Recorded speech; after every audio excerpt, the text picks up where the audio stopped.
Hi, this is Kim Ann Curtin with the Wall Street Coach, and today we're going to talk about practice 2 of my 5 practices that help you live a more conscious and self-aware life. Practice 2, I'll have to admit, is probably my favorite practice. The reason I love this practice is because it is fundamental to really all the other practices being able to work. Practice 2 is self and other empathy. What does that mean? There's another word for empathy that I'm sure you've heard about, and maybe it will resonate a little deeper. It's called compassion. One of the things I find among very hard-driving, successful people is they don't usually have a lot of compassion for themselves, for the challenges that they face, or for the places where they have failings or are less than perfect. That's what this particular practice is about. What I believe is true is that unless you have empathy for yourself, for your own humanity, you are really unable to have that for other people around you.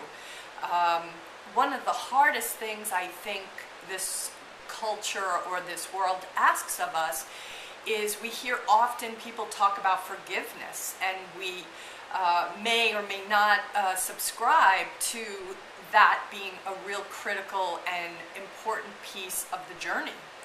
Part of what I think the concept of forgiveness falls short in explaining or articulating is that it begins with ourselves. Our ability to forgive somebody else or understand somebody else is going to be completely predicated on our ability to do this for ourselves. Self and other empathy is right there, two sides of the same coin. We do need to first practice it for ourselves. This work I learned from Marshall Rosenberg. He passed away a few years ago. He was the creator of a language called nonviolent communication. That language absolutely transformed my life and still transforms it. I've been studying nonviolent communication now for 15 years as a student and as a teacher of it, informally and formally within my relationships to my clients and to organizations that I advise. What I want to tell you a little bit about the work that is called nonviolent communication is it's all based on needs, universal needs. And I'm just going to read a couple of needs right now for you to be able to relate to what this is. The bulk of his work is really articulating the difference between a need versus a want. Wants are what we're able to get by way of material goods, let's say. They don't necessarily meet our needs. I always like to give 2 examples. A man may start working at a new office, and as he walks in, notices the entire parking lot is filled with, let's say, BMWs. Now, he is working there, and that's not the car that he drives, and he may very shortly, as he starts working there, really want a BMW. But if you were to try to guess what the need beneath that want was, I have a feeling you could probably guess it. The need for respect, the need for community, the need to feel like he's one of the guys. That would be the need that is really driving his want. So let's say he gets invited to go play golf on the weekends. Let's say he begins to be included in conversations that he, in the beginning, was not included in. His desire for that want, for that car, would probably dissipate because his needs were being met. It doesn't mean he won't still want a BMW. Who doesn't want a BMW? Although I want a Maserati.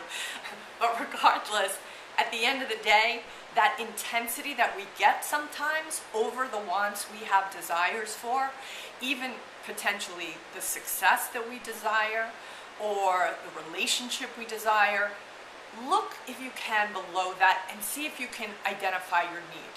So as I said, I'm going to read a couple of these needs to you now to see if any of them resonate with you.